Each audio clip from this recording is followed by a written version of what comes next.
यहाँ से लेकर सीढ़ी से आप इधर जाइए, ये आपको रिसीव करेंगे। हाँ, खुद चलिए। अच्छा, ठीक है। एक बार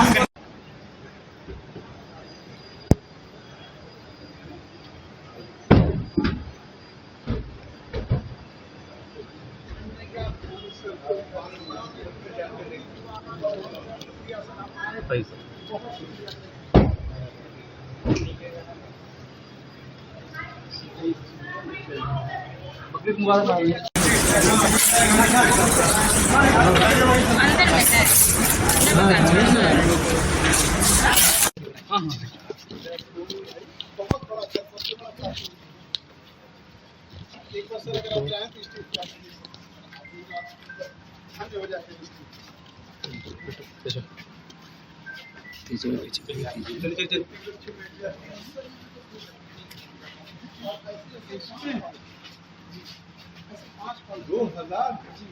ऐसे 4-5 हॉल ये एरिया हैंडीकेप के लिए रिजर्व होता है। उन्हें फीस नहीं देनी होती हैंडीकेप है। क्लास में कितनी भी भीड़ हो जाए, बच्चे नीचे बैठ कर पढ़ते हैं, लेकिन हैंडीकेप बच्चों को फ्री ऑफ कॉस्ट सबसे पहले सीट दी है। और इधर में गर्ल्स हो जाती है। ये आप देखिए।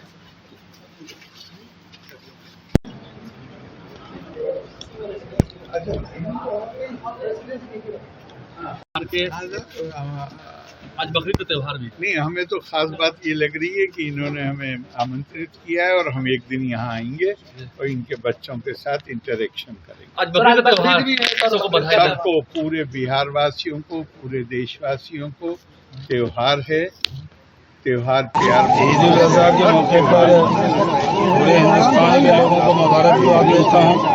ये इशार और कुर्बानी का त्यौहार है, मिलकर मनाएं और ये एक दूसरे को मुबारकबाद दें और मुल्क के लिए दुआ करें। कई जगह पर तो फ्री में पढ़ाते हैं बच्चों को, उनकी इन प्रतिभा को, अपने इस स्किल को कैसे देखते हैं? क्या पहले से आप देखते आए थे उनको यूट्यूब पर?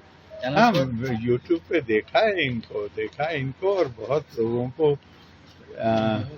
ये नौजवान आदमी है, इनको जो भी इनकी तारीफ की जाए उसको इन्हें बहुत ज़्यादा ध्यान नहीं देना चाहिए। ये बहुत अच्छा काम कर रहे हैं, बहुत अच्छा काम कर रहे हैं।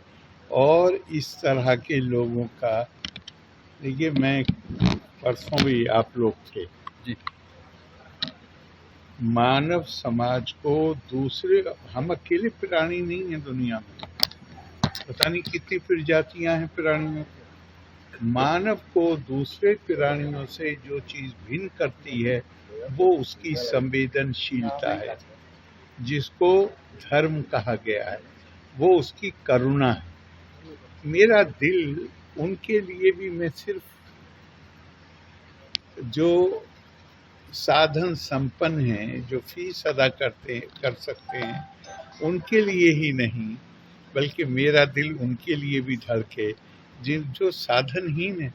कल ही मैं इनका एक वीडियो देख रहा था कि किसी को बता रहे थे कि ऐसा कोई बच्चा जो 600 रुपये से 800 रुपये के लिए 8 से 13 घंटे काम करता था, अभी पिछले हफ्ते 2 स्टाल लगा के और वो इनको मिलने के लिए आया। जी सर, तो वो पेंटर का काम आप ही ने वही बताया।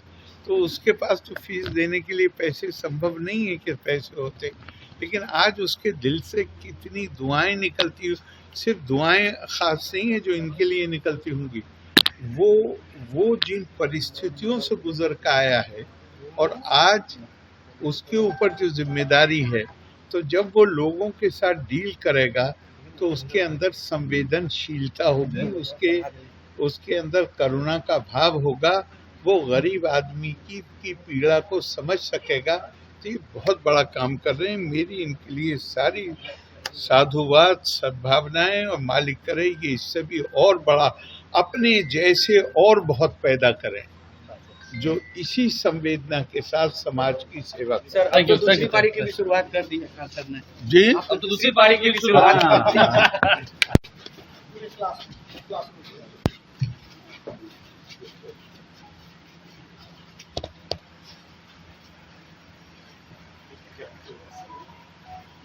सर बच्चों मतलब जब आप हम लोग के यहाँ राज्यपाल बन गए तो ऐसा लगा कि आप हम लोग इतना सौभाग्यशाली इतने इंटेलेक्चुअल इतने विद्वान आ पाए हम बच्चों को इतना तो सौभाग्य मिला ऐसा टेक्नीशियन क्लास आप मैं तो जब आप तारीख तय करो मैं आऊँगा। ये सर गिलहरी हम मतलब ये बेहतरीन में रखते थे ये ओरिजिनल थी सर अब तक ही रही तो यहाँ पे ना जब लंका में भगवान श्री राम जा रहे थे तो गिलहरी के पीठ पे ऐसे रख दिए थे क्योंकि गिलहरी छोटे पत्थरों पे रख रही थी तो जो वानर लोग थे उन्होंने कहा कि इतना छोटा क्यों रख दी रेत में लेटी थी और आके अपने जिस्म को झाड़ती थी दरारें भरती थी दरारें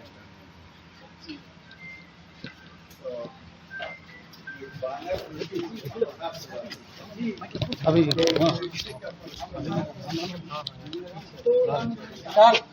विशाल आओ दूर मामा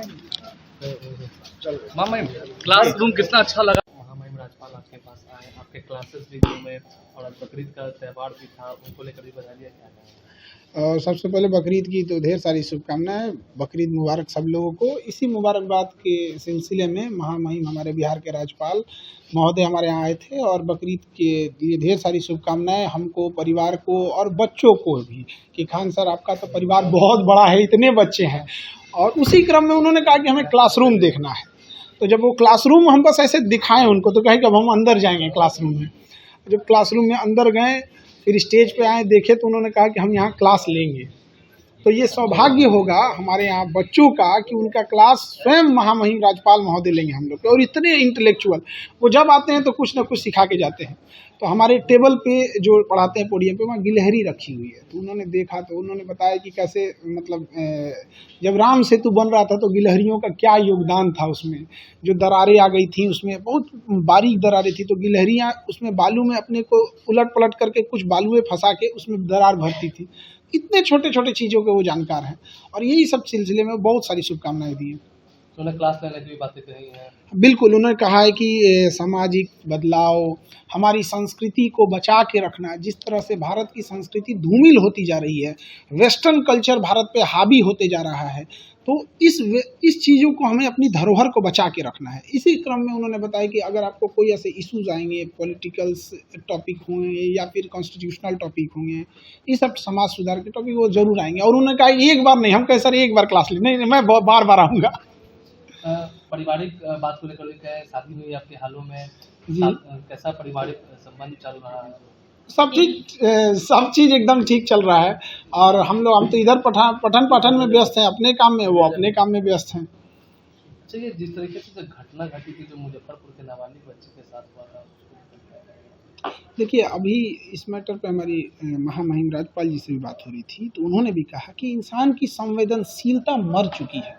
एक 9 साल की बच्ची का जिस तरह से रेप करके वो घसीटते हुए आई है बेचारी, और एम्बुलेंस में बैठे बैठे, मतलब आप एक डॉक्टर से भी कहते हैं कि आपका पेपर वर्क और ये सब चीज़ें बाद में होती हैं, आपको प्रायोरिटाइजेशन नहीं दिखता है कि बेचारी एक बच्ची है, मर रही है। अब आप देखिएगा बेड है कि नहीं है, तो फिर क्या संवेदनशीलता रहेगी। और समाज को एक लेसन की ज़रूरत है कि ऐसे लोगों का सामाजिक बहिष्कार। उस देश में आप क्या कल्पना कीजिएगा जहां बलात्कारियों को भी बढ़िया वकील मिल जाते हैं, बढ़िया वकील। तो ये एक ना कहीं हम वकील समाज से भी, एक वकीलों से भी बड़ा हाथ जोड़कर विनती करते हैं कि देश की लड़ाई में वकील एक हो गए थे, चाहे वो सरदार पटेल हो, महात्मा गांधी हो, पंडित जवाहरलाल नेहरू हो, मोतीलाल नेहरू हो, सारे वकील एक हो गए थे। उनके पास बुद्धिमता होती है, एकता होती है, वकीलों से अच्छी एकता नहीं। यदि ये सारे वकील एक हो जाएं और ये समझ जाए, क्योंकि उन्हें केस देखने के बाद समझ जाता है कि ये झूठ बोल रहा है या सच बोल रहा है, कि अगर कोई रेप वाला काम किया है, किसी महिला पे एसिड अटैक किया है, किसी महिला को जला के मारा है, रेप किया है, किडनैपिंग किया, तो ऐसे का कोई बढ़िया वकील नहीं मिलेगा। जैसे अगर कोई देशद्रोह कर देगा तो उसको कोई बढ़िया वकील नहीं मिलेगा। तो इसे देशद्रोह की श्रेणी में इस तरह से रखना चाहिए ताकि उससे समझ में आए कि हमको कोई वकील नहीं मिलेगा। अगर बढ़िया वकील मिल जाएगा तो बचा के निकाल ले आता है।